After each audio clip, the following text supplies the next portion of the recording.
property. Right past there, yeah? Yeah. Is that for all of these sites?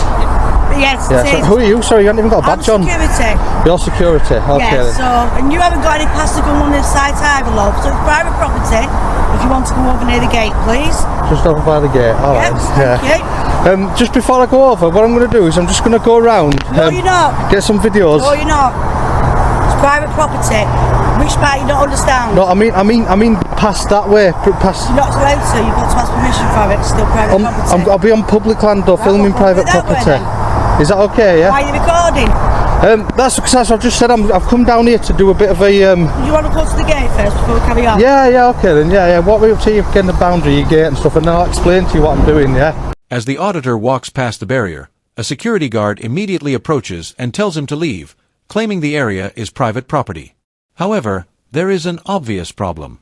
The guard is not displaying her SIA license badge while trying to enforce these instructions. Under UK law, licensed security guards must clearly display their SIA badge while on duty. This helps ensure transparency and accountability.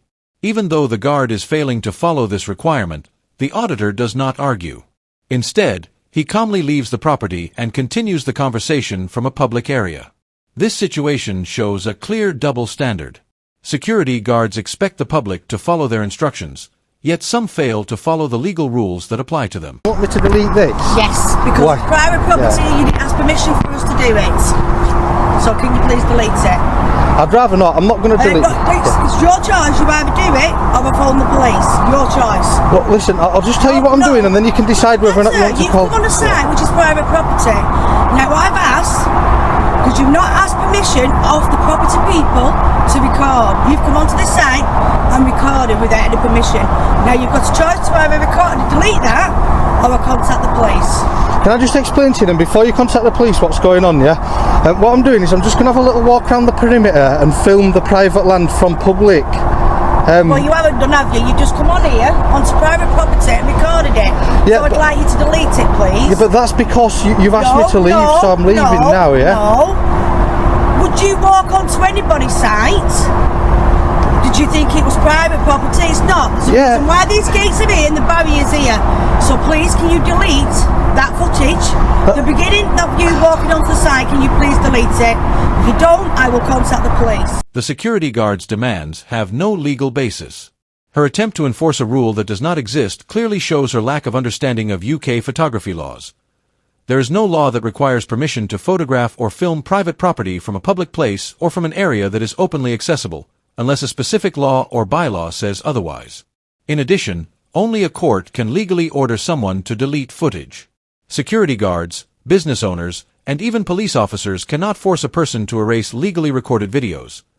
The GDPR applies to businesses and organizations, not to private individuals recording for personal or journalistic purposes. Her threat to call the police is simply an attempt to intimidate the auditor. Security guards have no authority to control what someone does with legally obtained footage. Her insistence that the footage must be deleted only highlights her lack of training and legal knowledge. Why is the barrier there then? Why is the barrier there? Is it there just to be like, just for show? No. It's for vehicles. Right, no it's not. It's for people like you, and that's why the gates are here. If you were coming onto this site, you'd walk through these gates. You haven't.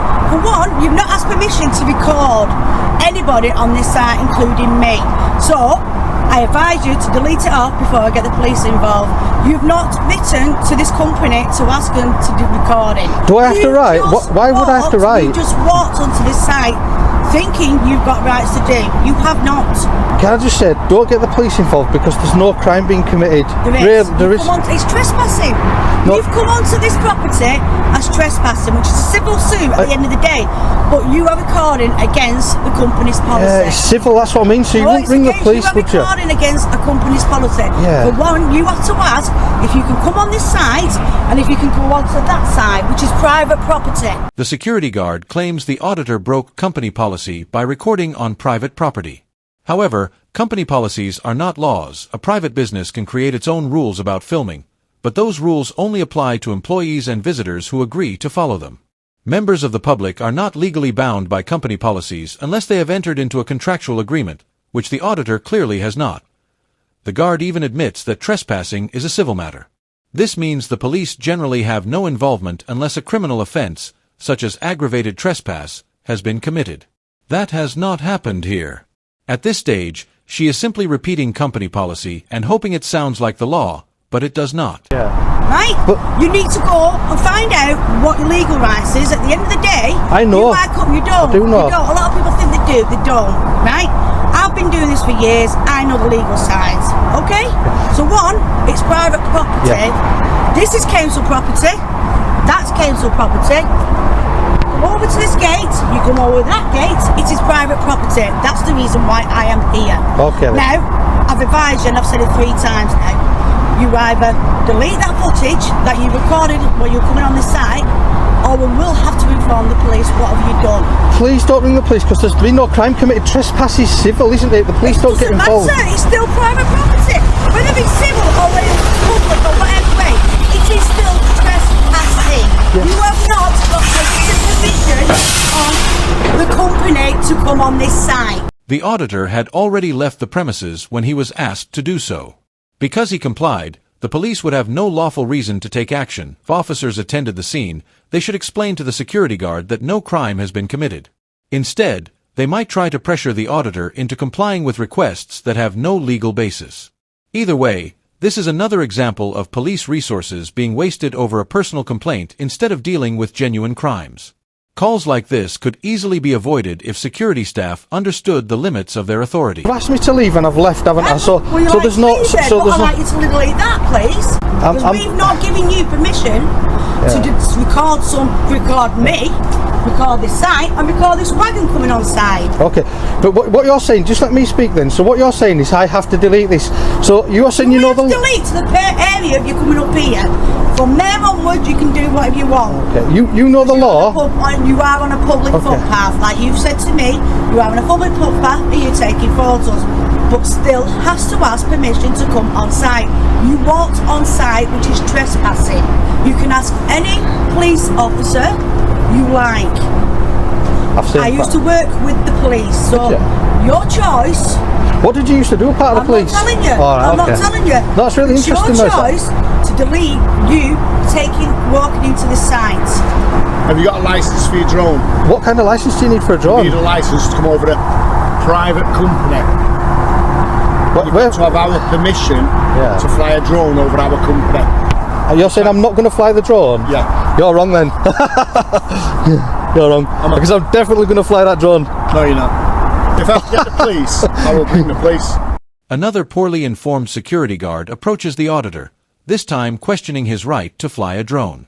He wrongly claims that the auditor needs permission or a license to fly over private property and even threatens to call the police. This claim is completely incorrect. Under UK drone laws regulated by the Civil Aviation Authority, CAA, drone pilots do not need a landowner's permission to fly over private property, as long as they do not take off or land there without consent. If the drone is flying in unrestricted airspace and follows CAA regulations, no offense has been committed. Once again, the threat to call the police is simply an intimidation tactic. The police cannot enforce rules that do not exist. Later in the video, officers arrive after the auditor returns to take night footage. Unfortunately, instead of focusing on the law, one officer appears more concerned about the security guard's feelings. What's your name, darling? I'd rather not give my name. I mean, it's just politeness because I'm PC Hayes and this is my colleague, PC Greenhouse. So PC Hayes, PC Greenhouse, yeah. So what's your name? I'd rather not give any names, if you know what I mean. I'm just out flying my drone, that's all. We're asking you your name because we need to ascertain details, because then I can say I've spoken to you, you've told me exactly what's happening, and then I can close the log. But at the minute, I don't know who you are. Yeah. You don't need to know who I am. Are you recording, by the way? It's always Ah, right. You're supposed to tell me before. No, we don't have to say it. It's always on. Look it up in your policy, love. Look it up in your policy. I'm recording. I don't need to tell you. I ain't got a policy. You've got a policy because you're a data handler. You handle GDPR. I can request a copy of that. Yeah. So, but I would request a copy if I didn't know you were recording. It's because anyway. Many police officers claim they do not have to tell people when their body-worn cameras are recording. However, this is not true. The College of Policing's body-worn video guidance clearly states that officers should inform people at the earliest reasonable opportunity that they are being recorded, unless doing so would put someone at risk or interfere with an investigation. The fact that this mistake happens so often suggests that officer training is lacking. If officers fully understood their responsibilities, these repeated breaches would be far less common. Instead, some officers ignore their own guidance, creating the impression that police accountability is optional rather than essential. So yeah, I'm just flying my drone. I'm out flying my drone. You don't need to know who I am. You don't need to know what I'm doing. You just need to know I'm flying a drone. That's all. I know, but obviously there's a business there, so you flying a drone is obviously making that business feel uncomfortable, isn't it? Because he doesn't know who you are or why you're doing that. You could be a security risk to that business. He doesn't know you, does he? Well, yeah, you've come and spoke to me now anyway. So yeah, I'm just. If you just let him know, I'm here flying a drone. And that's it really. Right, well can you move on somewhere else away from the business? I won't be moving on anywhere else. This is public land. Don't ask me to move on. That's ridiculous. At the end of the day, you're making him feel insecure. I don't know who you think you are though, turning up like this and just telling me to move on. Don't tell me to move on. This is a clear example of poor policing. Instead of enforcing the law fairly, the officer tries to move the auditor simply because his presence makes other people uncomfortable. This situation is not about preventing crime or protecting public order. It is about responding to complaints instead of applying the law. By telling the auditor to leave, the officer treats a law-abiding citizen as though he has done something wrong, even though he has every legal right to be there. Police officers should base their decisions on facts and the law, not on emotions or convenience. If people can be removed from public places simply because someone dislikes what they are doing, it creates a dangerous precedent that threatens lawful activities. I mean, I'm not doing it aggressively. I'm not having a go. I'm just saying don't tell me to move on. I'm not doing it aggressively. I'm asking you politely that you're making him feel insecure because he's not aware of who you are. You're not even telling me who you are. I'm not going to tell you who I am because I don't need to. There's no law. We don't know who you are. That is a business. He's there for security purposes and you're outside flying drones. Can I just remind you both that you're here to uphold the law? You've got to go by laws, yeah? You can't... Absolutely. And I'm not breaking any law. Yeah. The auditor correctly reminds the officer, "You're here to uphold the law. You have to follow the law." Instead of addressing that point, the officer replies, "I'm not breaking any laws." This response completely misses the issue. The concern is not whether the officer is personally breaking the law. The real problem is that she is failing to apply the law correctly. Her responsibility is to protect legal rights, yet she appears more focused on satisfying the security guard than ensuring the auditor is treated fairly and lawfully. This interaction highlights a common criticism of modern policing, where some officers seem more interested in keeping complainants happy than enforcing the law as it is written.